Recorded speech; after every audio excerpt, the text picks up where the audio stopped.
उत्कर्ष बांगला থেকে 10 লক্ষ চাকরি বার্তায় জানালেন মুখ্যমন্ত্রী মমতা বন্দ্যোপাধ্যায়। দেখুন খবরে। এদিকে বাংলা শস্য বীমা নিয়ে বার্তা দিলেন মুখ্যমন্ত্রী মমতা সরকার। কি বলছেন শুনুন। অত্যন্ত আনন্দের সাথে জানাচ্ছি, বাংলা শস্য বীমা প্রকল্পের আওতায় আমরা বাংলার 9 লক্ষ কৃষককে সরাসরি তাদের ব্যাংক অ্যাকাউন্টের মাধ্যমে 350 কোটি টাকা আর্থিক সহায়তা প্রদান শুরু করলাম। চলতি খরিফ মরশুমে প্রতিকূল আবহাওয়ার কারণে যে সকল কৃষকের চাষের ক্ষতি হয়েছিল তাদের এই সহায়তা করা হচ্ছে। ফসলের বীমার জন্য কৃষকদের কোনো টাকাও দিতে হচ্ছে না, কারণ আলু আখ সহ সব ফসলের প্রিমিয়ারের পুরো টাকাই রাজ্য সরকার দেয়।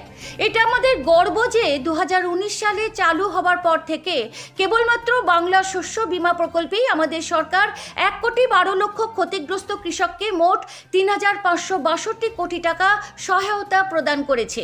বাংলার মুখ্যমন্ত্রী কি বললেন দেখুন। আমরা বরাবর বাংলার কৃষকদের পাশে ছিলাম, পাশে থাকবে রাজ্য সরকার। মালদহের দাপুটে দুলাল সরকার খুনে গ্রেপ্তার তৃণমূলেরই প্রভাবশালী নেতা। ষড়যন্ত্রের পিছনে আরও বড় মাথা, বিস্ফোরক দাবি। সন্দেশখালীর নির্যাতিতার বাড়িতে পুলিশি প্রহরার নির্দেশ। তদন্ত রিপোর্টও চাইল কলকাতার হাইকোর্ট। তৃণমূল নেতা ও তাঁর দলবলের বিরুদ্ধে গণধর্ষণের অভিযোগ আনা তরুণীর বাড়িতে সর্বক্ষণের পুলিশি নিরাপত্তা দেওয়ার নির্দেশ দিল কলকাতা হাইকোর্ট। ওই মামলার তদন্ত কতটা এগুলো তার রিপোর্ট আগামী সোমবার পুলিশকে আদালতে জমা দিতে হবে।